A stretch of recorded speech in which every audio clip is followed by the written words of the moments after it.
안녕하십니까. 이 시간에는 테마 19번 건축법 마지막 문제네요. 특별 건축구역과 이행 강제금에 대해서 정리를 해보도록 하겠습니다. 먼저 특별하게 건축하는 구역입니다. 이 특별 건축구역은 개발이 가능해야 지정하죠. 왜? 특별하게 건축을 하니까요. 그러면 정비구역 개발 가능하죠? 특별 건축을 지정할 수 있습니다. 옳은 거 찾는 거죠? 자, 특이하게 이 정비구역은 시도의사가 지정할 수 있습니다. 왜냐하면 재개발, 재건축은 지방자치단체가 사업을 하기 때문에 시도의사만 지정합니다. 여기 정비구역을 국장이 지정한다. OX, X. 이분은 개입을 하지 않습니다. 사업에. 두 번째, 개발 제한구역은 개발이 안 되죠. 그럼 지정할 수 없는 거죠. 개발이 가능해야 지정한다니까요. 세 번째, 특별 건축구역 지정 신청이 접수된 경우 시도자는 지정 신청만부터 30일 내에 건축의 심의 거친 거죠. 15일 아니고 30일입니다. 네 번째, 특별 건축구역에서는 문화예술진흥법에 따른 건축에 대한 미술작품 설치에서 개별 건축만 적용하지 않고 통합 적용할 수 있다. 이렇게 됐네요. 자, 특별 건축구역이 지정되면 특별하게 건축하는 구역에서 통합 설치, 공원, 주차장, 미술작품, 통합 설치할 수 있다. 해서 이렇게 읽었죠? 공주, 작품, 통합 설치할 수 있다. 이렇게요. 자, 특별 건축구역 지정이 있으면 국토계획법에 도시군 관리계획 결정이 있는 걸로 봅니다. 그런데 용도, 지역, 지구, 구역은 제외. 토지의 쓰임새를 정하는 본질적인 내용을 특별 건축구역 지정 가지고 의지할 수는 없다는 거죠. 특별 건축구역 지정했으면 도시군 관리계획 결정고시 있는 것으로 봅니다. 그런데 가로 열고 용도, 지역, 지구, 구역은 제외하고 되는 걸. 자, 다음 중 옳은 것은 정답 4번이 되거든요. 특별 건축구역 문제였습니다. 자, 이행 강제금. 이행을 강제하는 돈, 이제 행정법에서 이걸 집행벌이라고 그래요. 자, 행정벌이 아니고 집행벌이고요. 간접 강제죠. 여러분들이 불법 건축물, 위반 건축물을 건축했어요. 그럼 그에 대해서 시정명령을 내렸죠. 그때 그 시정명령을 이행하지 아니하면 이행 강제금을 부과한대. 아이고. 옳은 거 찾는 거죠. 이행 강제를 부과한대. 이해 식이 아니고 이해 인해 이행 강제를 부과합니다. 1년에 이해 식이 아니죠. 식은 일해일 때 쓰는 단어예요. 일해식 하는 거죠. 이해 식이라는 거 이해 인해죠. 이해 인해는 이래도 되고 이해도 되는 거예요. 근데 이해 식 그럼 무조건 2번씩 부과해야 되는 겁니다. 그래서 여기는 식이 아니고 이해 인해 아무 데 가서 씩씩거리면 안 돼요. 예, 1번 틀렸고 2번 허가권자는 영리 목적 위반이나 상습 위반일 때는 영습 목적 위반이나 상습 위반일 때는 이행강제금의 100분의 100, 100% 범위에서 가중하여야 한다. 할 수 있다 해서 하여야 한다로 개정된 내용입니다. 영리 목적이나 상습 위반이면 100% 범위에서 가중해야 한다. 정답은 2번이죠. 3번에 2분의 1까지 감액이 가능한 것은 60제곱미터 이하의 주거용 건축물입니다. 부가횟수는 옛날에는 부가횟수까지 깎아줬거든요. 부가횟수는 깎아주지 않고요. 부가 금액만 자 60제곱미터 이하의 주거용 건축물은 2분의 1까지 감액 이렇게 되어 있습니다. 자, 세 번째, 허가권자는 이행강제금을 자, 축사 등 농업 업용시로서 500제곱미터 이하이면요, 5분의 1까지 깎아준다 했어요. 5분의 1까지 감경할 수 있다. 5번, 허가권자는 시정명령을 받은 자가 시정명령을 이행하면 새로운 이행강제금 부과는 즉시 중지합니다. 근데 이미 부과된 이행강제금 반드시 징수해야 한다. 취소해야 한다가 아니라 징수해야 한다. 이렇게 되어 있습니다. 이행강제금은 집행하게 하는 벌, 간접강제, 심리적 압박을 줘서 이행하게 하는데 1년에 2회 이내 부과합니다. 그때 영리 목적 상습 위반일 때는 100분의 100 범위에서 가중하여야 한다. 이렇게 되는 거 알아두시면 되겠고 60제곱미터 이하의 주거용 건축물은 부과 금액을 2분의 1까지 깎아줍니다. 그런데 이렇게 횟수까지 깎아주지는 않는다라는 거 이거 자주 나오죠. 시정명령을 이해하면 앞으로 부과 안 하지만 이미 부과한 것은 반드시 징수하여야 한다. 이렇게 됐습니다. 정답은 2번인 문제입니다.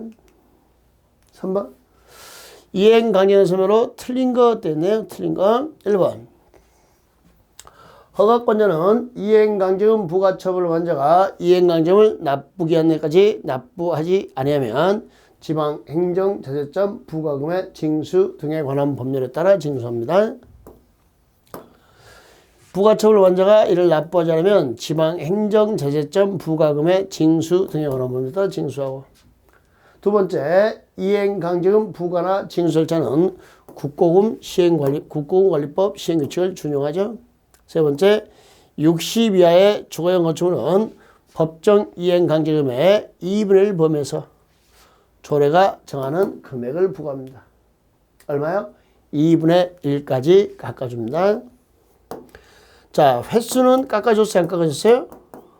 옛날에 횟수가 5회까지 깎아줬는데 이제 횟수 깎아준 건 없어요. 네 번째, 허가 대상 건축을 허가받지 아니하고 건축하여 벌금이 부과됐네요. 벌금이 부과된 자에게 이행강제금을 부과할 수 있다. 이제 벌금과 이행강제금의 병과죠. 나란히 부과인데 벌금은 사법부에서, 이행강제금은 행정부에서. 부과 주체가 다르죠. 부과 주체, 부과 목적이 다르니까 둘은 함께 부과할 수 있습니다. 다섯 번째, 시정명령을 받은 자가 명령을 이행하면 이미 부과된 이행강제금은 납부해야 한다. 반드시 징수해야 한다. 세상 끝까지 쫓아가서 받아낸다 했었죠. 네. 건축법 그에 따른 명령이나 처분에 위반한 경우 허가권자가 취할 수 있는 조치에 해당하지 않는 것은 그렇네요. 건축법이나 그에 따른 명령 처분에 위반하면 허가권자가 취할 수 있는 조치입니다. 해당하지 않는 것은. 허가권자가 하는 거 누가요? 허가권자. 허가나 승인을 취소할 수 있고요. 중지명령, 철거명령 내리거나 사용중지, 사용 제한할 수 있죠. 또 용도 변경 명령 낼 수 있고. 벌금 부과는요, 허가권자가 하는 게 아니죠. 법원, 사법부에서 하는 거죠. 정답은 5번이 되는 겁니다.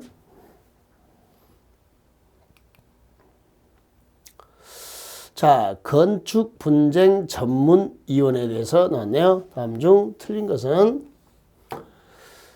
자, 조정신청은 해당 사건에 당사자 1명 이상이 하면 되고요. 조정은 1명, 재정은 당사자 간의 합의로 하는 거예요.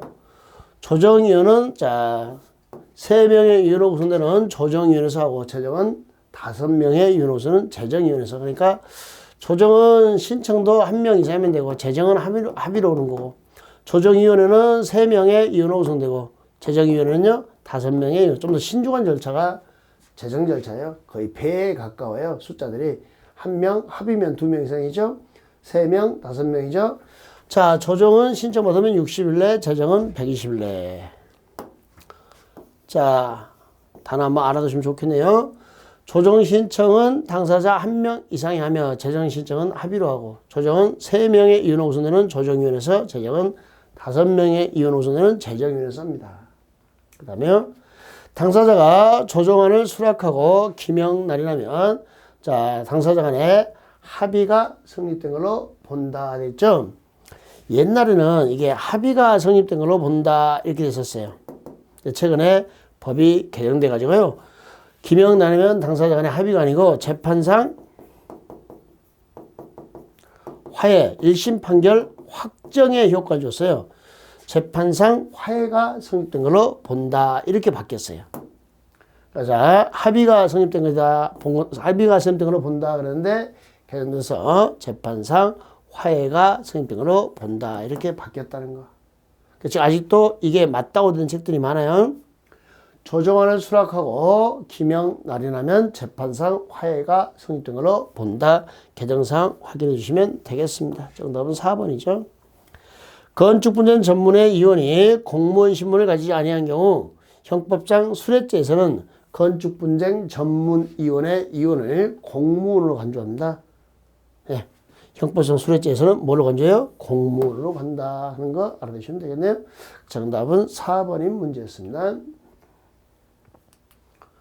자, 우리 건축분쟁 전문위원회에서는 우리가 하나만 더 기억을 해 두시면 좋은 게, 자, 건축분쟁 전문의 분쟁이 뭐냐?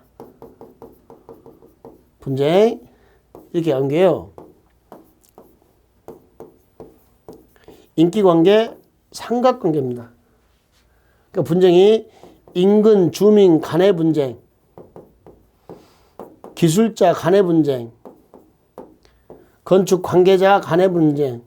건축 관계자라면 건축주, 시공자, 감리자, 뭐 설계자, 이들 간의 분쟁이 건축 관계자 분쟁이에요. 그러면 인근 주민과 기술자 간의 관계도 분쟁. 여기도 분쟁. 그 다음에 인근 주민과 건축 관계자 간의 분쟁도 분쟁. 그 다음에 인근 주민끼리끼리, 기술자끼리끼리, 관계자끼리끼리 분쟁도 분쟁입니다. 관할 대상이 인기, 관계, 무슨 관계? 삼각관계 이렇게 처리하시면 돼요.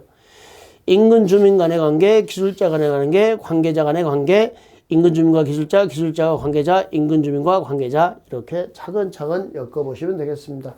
오히려 이 분쟁이 뭐냐가 더 많이 나온 거죠. 건축분쟁 전문위원회에서는. 그래서 여기 개정사항 합의가 아니고 재판상 화해가 성립된 거로 본다. 이렇게 알아두시면 되겠습니다. 예, 수고하셨습니다.